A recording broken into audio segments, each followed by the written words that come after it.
మా ఇంటి ఆయనకి నాకు ఇద్దరికి వయసు అయిపోయింది. మేము పోయి మొన్న కూడా ఎట్టంటే అట్టుకుంటున్నాను ఈపుల్లో మెడ మీద అంతా హాస్పిటల్లో పోయి చేరి మళ్ళీ నేను ఇంటికి వచ్చినాను. ఆయన ఈ దౌర్జన్యం ఎన్ని రోజులు ఉంటుందో ఆ జేబీ శ్రీనివాసులే ఆయన ఇంకొకరు లేరు. ఆ జేబీ శ్రీనివాసులు మరి రౌడీని పెట్టేది, కొట్టించేది, మనుషులు పెట్టేది.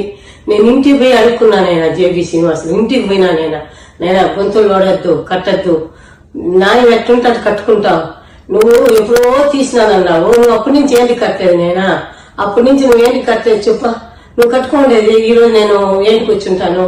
నేను పద్యంలో తీసినాను, నేను నాకు వీలునామా ఉంది, అది ఉంది, ఇది ఉందంటే అది ఏం న్యాయం? అది ఆర్డీఓ ఆఫీస్ లో రమ్మన్నారు, పోయినా ఆర్డీఓ వాళ్ళు అట్ట ఇట్ట చెప్పి మళ్ళీ నీకేం లేదు బోనేసినాడు. అన్ని ఆఫీసులు అందరూ చేతి తిరిగినా. నేను ఎన్ని ఆఫీసులకు పోయినానంటే ఆ వెంకటేశ్వరికి ఆ దేవుడు తిరగాలి. అన్ని సార్లు పోయినా. లాస్ట్ కి మీ చేత కూడా 10 మాటలు విజయవాడకి వచ్చి తెల్లారితో వచ్చేది, సాయంకాలం ఉండేది, మళ్ళా వచ్చేది. అట్లా ఎన్ని గవర్నర్ చేత కూడా పోయినా నేను